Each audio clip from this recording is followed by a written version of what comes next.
हमारे साथ यूपी सिंह साहब हैं, आप टेक्सटाइल सेक्रेटरी हैं। सर, टेक्सटाइल की बहुत ज़रूरी रिक्वायरमेंट है डिफेंस सेक्टर में, जैसा विपिन रावत जी ने कहा, सीडीएस ने कहा।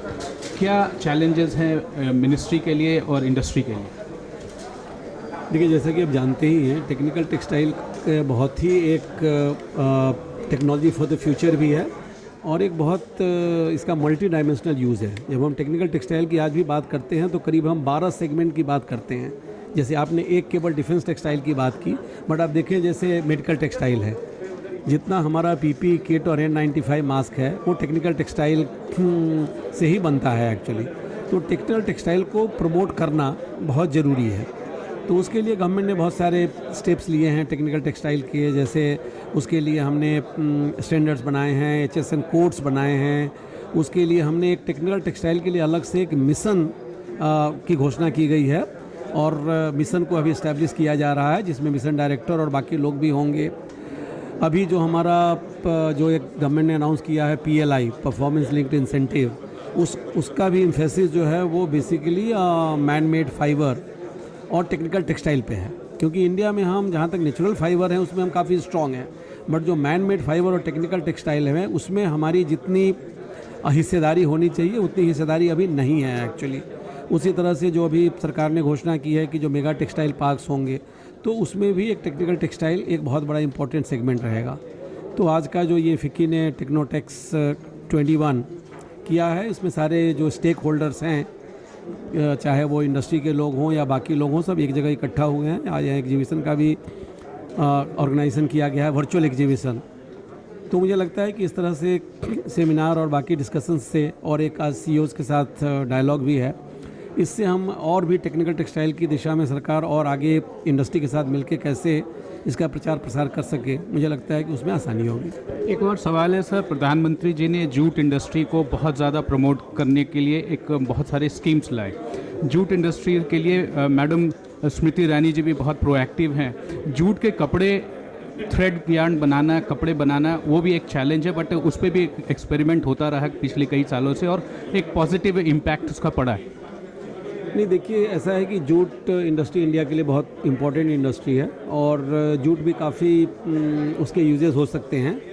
अभी जनरली लोग समझते हैं कि जूट जो है वो केवल जो बोरा बनाया जाता है, सैक बनाया जाता है, चाहे वो फूड ग्रेन्स मेनली के लिए यूज़ होता है, बट जूट के बहुत सारे एप्लीकेशंस हैं। तो आज के दिनों में जूट के बहुत सारे डाइवर्सिफाइड प्रोडक्ट्स जो हम बोल रहे हैं, जूट डाइवर्सिफाइड प्रोडक्ट्स, उस दिशा में काम किया जा रहा है। और विशेषकर ऐसा है कि अभी जब से कहा जा रहा है कि भाई हम प्लास्टिक को अगर हम ख़त्म करना चाहते हैं तो उसका कोई ना कोई सब्स्टिट्यूट होना चाहिए, और जूट एक बहुत बड़ा उसका सब्स्टिट्यूट है। लेकिन जूट के कुछ इशूज़ हैं, जैसे उसकी प्रोडक्टिविटी कैसे बढ़ाई जाए। इंडिया में जो जूट की क्वालिटी जो है उससे बांग्लादेश की क्वालिटी बेटर होती है, तो हम जूट की क्वालिटी कैसे इम्प्रूव करें, उसके लिए केवल बेटर सीड्स और बेटर एग्रोनॉमिक प्रैक्टिसेज ही नहीं, उसके लिए आगे जो पोस्ट जैसे रेटिंग होती है, अब रेटिंग कैसे बेटर हो। जैसे रेटिंग अगर फ्लोइंग वाटर में होती है तो जूट का क्वालिटी बेटर होती है। तो इस दिशा में भी कई सारे काम किए जा रहे हैं। और जूट ही नहीं, जूट के साथ देखिए पहले कॉटन, जूट, सिल्क, ऊल, ये 4 फाइबर तो हम जानते ही हैं, बट इसके अलावा बहुत सारे और भी फाइबर्स हैं, राइट फ्रॉम, चाहे वो प्लांट बेस्ड भी हो या एनिमल बेस्ड भी हो, बट बहुत तरह के कम से कम जिस पे काम हो रहा है एक्चुअली। हमारे जैसे एक निट्रा करके हमारी जो रिसर्च एजेंसी है वो अभी कई सारे फाइबर्स पे काम कर रही है। हम लोग इनफैक्ट एक हिमालयन फाइबर्स के ऊपर एक सेंटर ऑफ एक्सेलेंस भी बनाने के लिए अभी प्रपोजल है कि हम अल्मोड़ा में एक बेस्ट करें।